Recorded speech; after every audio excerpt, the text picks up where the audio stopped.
Senhor Jesus, hoje dia 18 de março de 2025, vamos para o nosso 8º capítulo da nossa série Orações Bíblicas com Resposta.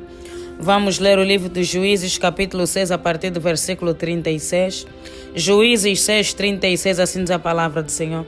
E disse Gideão a Deus: se hás de livrar Israel por minha mão, como tens dito, eis que porei um velo de lã na eira. Se o orvalho estiver somente no velo e secura sobre toda a terra, então conhecerei que hás de livrar Israel por minha mão, como tens dito. E assim sucedeu, porque ao outro dia se levantou de madrugada e apertou o velo, e do orvalho e do velo espremeu uma taça cheia de água. Rimande rebose que remande rebose. Riba-se que rebolou, louvado seja o nome do Senhor Jesus. A palavra do Senhor diz que o anjo do Senhor apareceu para Gideão. Quando ele estava a cuidar do trigo, quando ele malhava o trigo no lagar, ele separava o trigo. O anjo do Senhor apareceu para ele. Foi no momento que o povo de Israel estava a ser maltratado, envergonhado pelos midianitas. Como sempre, a mesma história.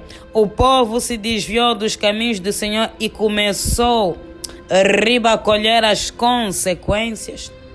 Porque a desobediência à palavra de Deus traz sempre consequências, porque é pecado. O pecado tem sempre o seu trunfo. Tem-se dito que a conta chega exatamente assim. Todo ato cometido por nós tem uma consequência.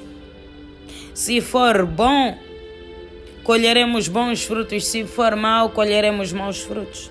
Então o povo de Israel estava sofrendo, padecendo.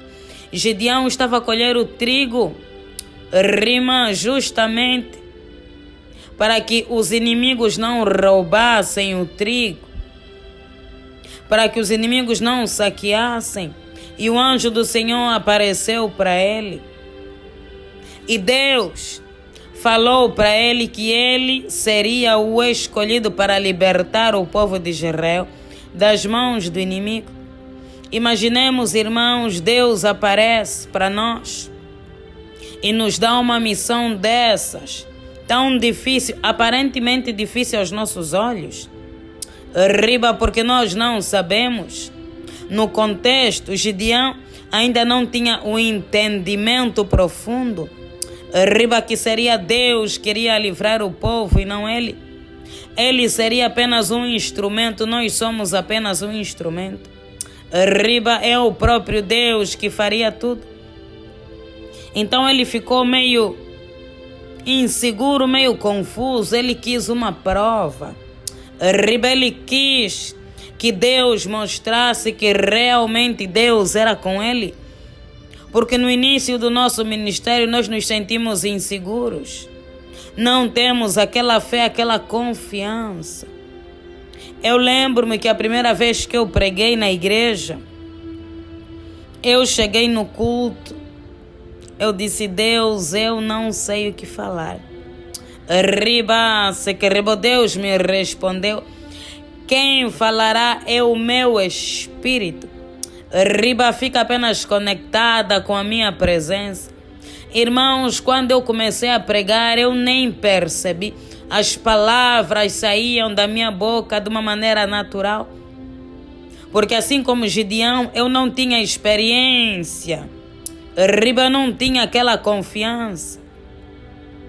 E Gideão pediu uma prova a Deus. Deus, se o Senhor é comigo, se eu, um homem falho, fraco, pecador, cheio de defeitos, fui escolhido para libertar o teu povo, então me mostra, Deus, me prova. Não pode ser verdade. Então ele pediu para que Deus lhe desse um sinal. Ele colocou a lã na eira, que pode representar uma área tanto de terra batida, cimentada, uma área onde era usada Riba se que remander, talvez para largar o trigo, para fazer alguma coisa na sua casa. Uma área descoberta, pode ser no quintal. E ele disse a Deus que ele colocaria a lã ao ar livre, e se só tivesse água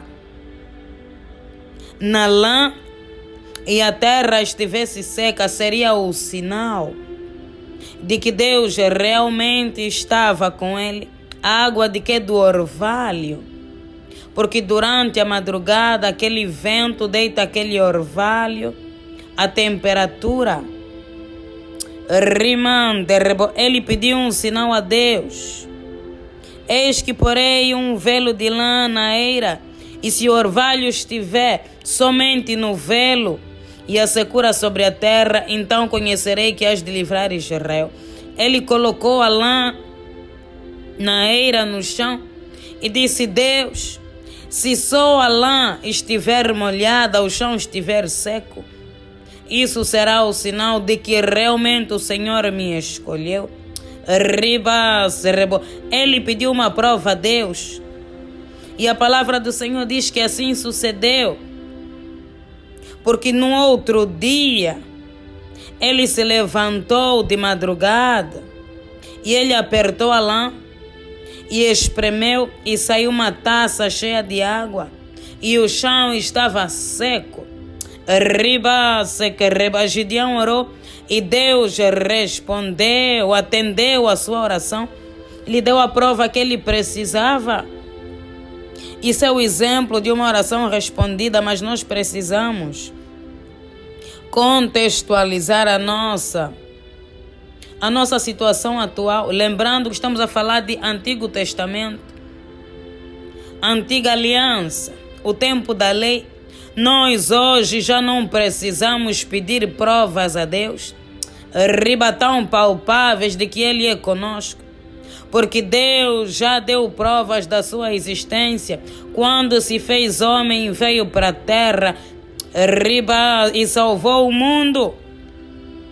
Quando Ele entregou o seu Filho amado para a libertação das nossas almas, Jesus se fez carne e veio ao mundo. Não há prova maior da manifestação do poder de Deus do que a vinda de Jesus aqui na terra. E saiba que a vinda de Jesus aqui na terra tem provas palpáveis. A ciência comprova que Jesus esteve na terra. Os estudiosos comprovam que Jesus esteve na terra. Apesar de que nós não precisamos dessas provas, porque nós vivemos pela fé, mas é só para termos atenção, para não ficarmos a pedir esses sinais a Deus, como pediu Gideão. Hoje, o Espírito Santo de Deus habita em nós.